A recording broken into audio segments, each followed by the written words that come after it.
Bismillahirrahmanirrahim. Assalamualaikum warahmatullahi wabarakatuh. Alhamdulillah, alhamdulillahilladzi arsala rasulahu bil huda wa dinil haq lidhhirahu 'ala dini kullih wa kafa billahi syahida. Asyhadu an la ilaha illallah wa asyhadu anna Muhammadan abduhu wa rasuluh. Allahumma shalli ala Muhammad wa ala ali Muhammad amma ba'du. Ibu-ibu sahabat Salimah yang saya cintai, alhamdulillah kita bisa berjumpa kembali dalam kajian Tarbiyatul Aulad fil Islam sesi 3. Kali ini kita akan membahas tentang anak adalah amanah dari Allah Subhanahu wa taala. Allah telah memberikan kepada kita amanah berupa lahirnya seorang anak yang dengannya kita diperintahkan untuk merawat, untuk memelihara anak-anak kita. Sebagaimana dijelaskan oleh Allah Subhanahu wa taala dalam Al-Qur'an. Anak ini adalah merupakan pemberian dari Allah Subhanahu wa taala. Dia adalah anugerah. Dan Allah memberikan anak ini kepada yang dikehendakinya saja. Allah berfirman dalam surat Asy-Syura ayat 49 sampai 50. A'udzu billahi minasyaitonir rajim. Lillahi mulkus samawati wal ard. Yahluku ma yasha, yahabu lima yasha'u inatha wa yahabu lima yasha'u dhukur.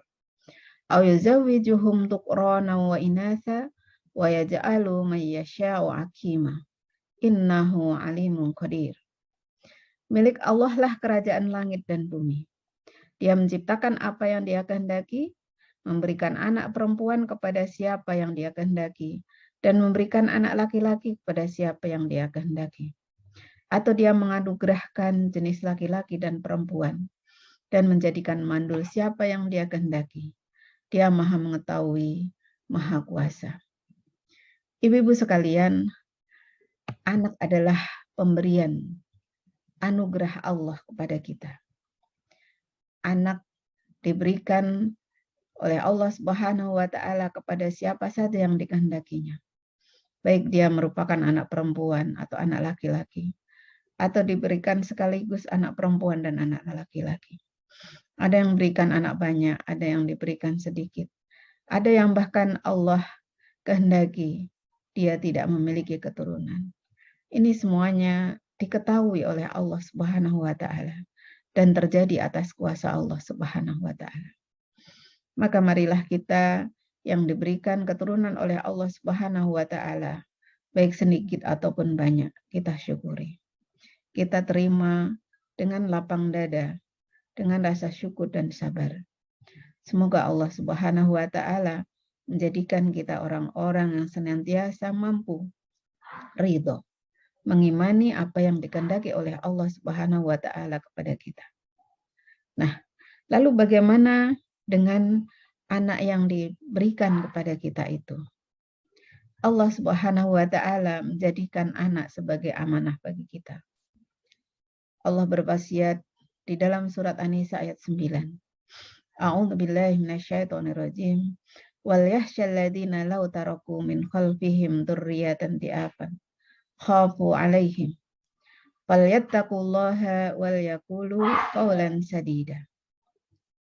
Dan hendaklah takut kepada Allah orang-orang yang seandainya meninggalkan di belakang mereka anak-anak yang lemah, yang mereka khawatir terhadap kesejahteraan mereka. Oleh sebab itu hendaklah mereka bertakwa kepada Allah dan hendaklah mereka mengucapkan perkataan yang benar. Jadi anak-anak diberikan kepada kita untuk dirawat, untuk dididik, agar menjadi anak-anak yang kuat.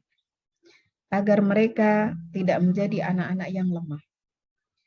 Lemah akidahnya, lemah akalnya, lemah fisiknya, lemah ekonominya, dan seterusnya. Maka hendaklah kita khawatir. Khawatir terhadap kesejahteraan mereka.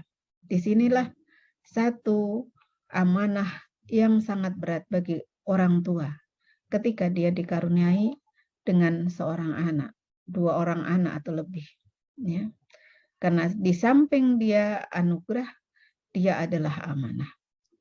Oleh sebab itu, Kata Allah, oleh sebab itu hendaklah mereka bertakwa kepada Allah dan hendaklah mereka mengucapkan perkataan yang benar. Jadi takwa dan mengucapkan perkataan yang benar ini adalah modal utama mendidik anak. Modal yang sangat besar yang harus kita senantiasa ingat. Bahwa ketika kita bertakwa kepada Allah Subhanahu wa Ta'ala dan mengucapkan perkataan yang benar, insya Allah anak-anak yang kita lahirkan menjadi anak-anak yang soleh dan solihah, menjadi anak-anak yang kuat dan mampu mengemban amanah selanjutnya. Masalah takwa dalam Al-Quran, Allah berfirman dalam surat Al-Baqarah ayat 2-5. A'udzu billahi minasyaitonir rajim. Dzalikal kitabu la raiba fihi hudal lil muttaqin. Alladzina yu'minuna bil ghaibi wa yuqimuna sholata wa mimma razaqnahum yunfiqun. Walladzina yu'minuna bima unzila ilaika wa ma unzila min qablik wa bil akhirati hum yuqinun. Ulaika ala hudam mir rabbihim wa ulaika humul muflihun. Itulah Al-Quran yang tidak ada satupun keraguan di dalamnya. Petunjuk bagi orang-orang yang bertakwa. Siapa orang yang bertakwa itu? Yaitu mereka yang beriman kepada hal-hal yang gaib. Beriman kepada Allah Subhanahu wa Ta'ala. Beriman bahwasanya Allah adalah Tuhan kita, ilah kita, yang maha agung, maha memelihara, maha menciptakan, maha memberi, dan maha segalanya. Lalu kemudian dia mendirikan sholat. Bukan hanya sekedar melakukan sholat, tetapi mendirikan sholat. Dan menyedekahkan sebagian harta yang mereka miliki dari rizki yang Allah anugerahkan kepada mereka. Juga mereka beriman kepada kitab yang diturunkan kepada Nabi Muhammad SAW, yaitu Al-Quran. Dan juga kitab-kitab yang diturunkan kepada Nabi dan Rasul sebelumnya. Dia juga beriman kepada hari akhir. Maka itulah orang-orang yang mendapat petunjuk. Nah, sehingga seorang ibu, seorang ayah, ketika ia menginginkan anaknya lahir menjadi anak-anak yang soleh dan solihah, anak-anak yang kuat, modal takwa ini adalah merupakan modal dasar dari bagaimana supaya dia bisa mendidik anaknya dengan baik. Takwa yang lain dijelaskan dalam surat Al-Imran ayat 133 sampai 135. Orang yang bertakwa itu adalah orang yang alladzina yunfiquna fis sarra'i wad dharra. Ya. Orang-orang yang menafkahkan hartanya baik di waktu lapang maupun di waktu sempit. Kemudian orang-orang yang menahan amarahnya dan memaafkan kesalahan orang lain. Wal kadhiminal ghaidha wal 'afina 'anil nas. Jadi orang yang bertakwa itu selain dia beriman pada Allah, mendirikan sholat, mengeluarkan zakat, menafkahkan harta, ya, baik pada waktu lapang maupun pada waktu sempit, dia juga orang yang pandai menahan amarah dan pandai memaafkan kesalahan orang. Karena apa? Allah menyukai orang-orang yang berbuat kebajikan.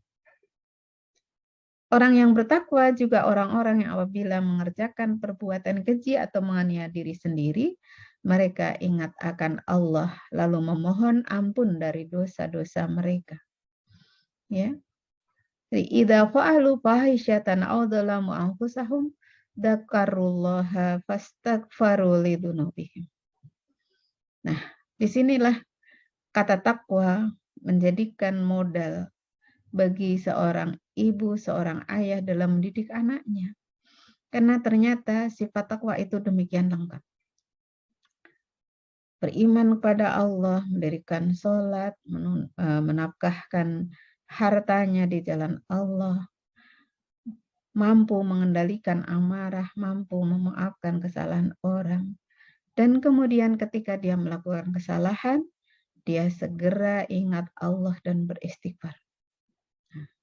Sehingga orang yang memiliki sifat demikian, dia akan senantiasa memiliki hati yang tenang. Seorang ibu, seorang ayah yang memiliki hati yang tenang dalam mendidik anak-anaknya, maka insya Allah anak-anak pun akan mengalami ketenangan, akan mengalami perkembangan yang baik, baik secara jiwanya maupun fisiknya, juga akalnya. Nah, lalu Allah memesankan kepada para orang tua, ya ayyuhalladzina amanu, wahai orang-orang yang beriman, ku anfusakum wa ahlikum nar. Peliharalah dirimu dan keluargamu dari api neraka. Waquduhan nas wal hijarah. Ya. Yang bahan bakarnya adalah manusia dan bebatuan. Manusia dan batu. Yang di dalamnya ada malaikat-malaikat yang sangar dan keras.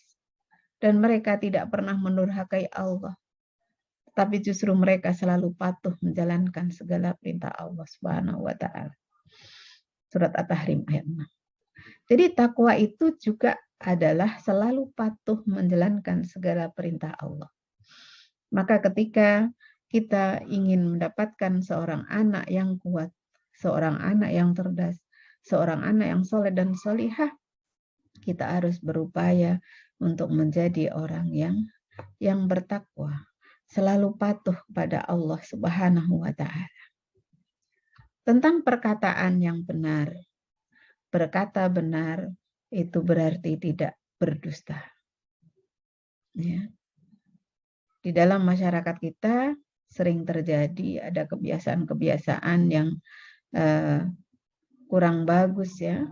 Ketika melihat anak-anak yang lucu, melihat anak-anak yang gemesin, ingin rasanya mengajak mereka, lalu kemudian mengiming-imingi sesuatu, supaya anak menghampiri.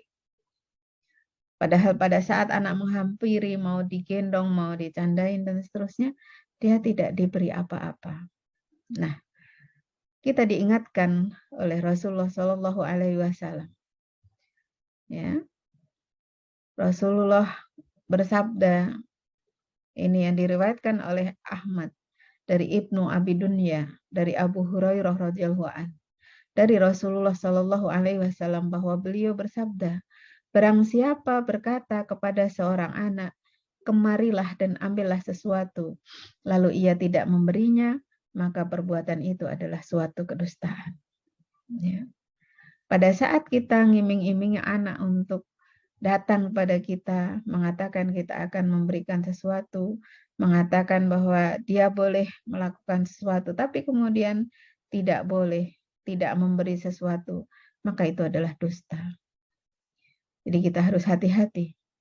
Asy-Syaukani dan lainnya juga meriwayatkan dari Ibnu Mas'ud radhiyallahu an bahwa Rasulullah Shallallahu alaihi wasallam bersabda, jauhilah perbuatan dusta.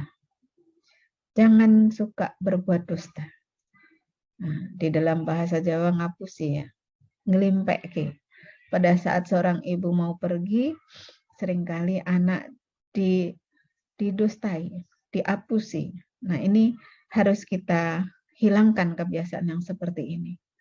Lebih baik anak diberitahu baik-baik, diberitahu dengan cara yang baik sampai anak mengerti kenapa kita harus pergi, lalu kita pergi dengan baik dan dia melepas ibunya dengan hati yang ridho.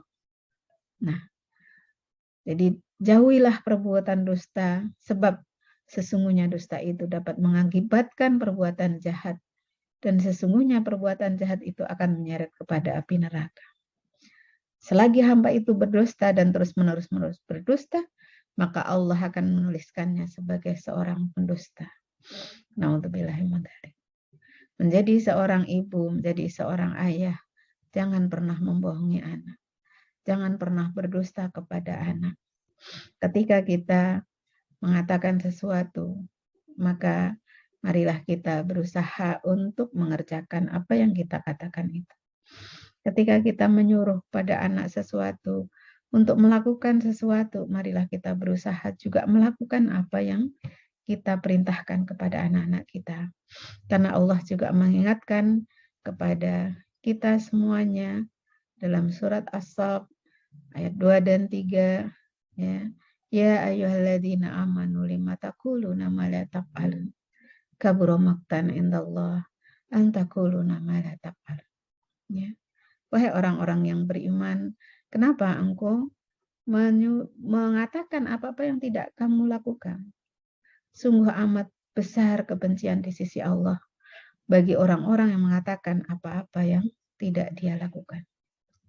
Maka marilah ibu-ibu, bapak-bapak, kita senantiasa berupaya untuk menjadi orang yang bertakwa dan senantiasa mengucapkan perkataan yang benar, agar nasihat-nasihat kita, perintah-perintah kita, pendidikan yang kita lakukan untuk anak-anak kita berhasil melahirkan anak-anak yang soleh dan solihah, menjadikan anak-anak kita anak-anak yang taat pada Allah Subhanahu wa Ta'ala, dan menjadikan mereka anak-anak yang bermanfaat bagi agama, bagi negerinya, dan bagi masyarakat di sekitarnya.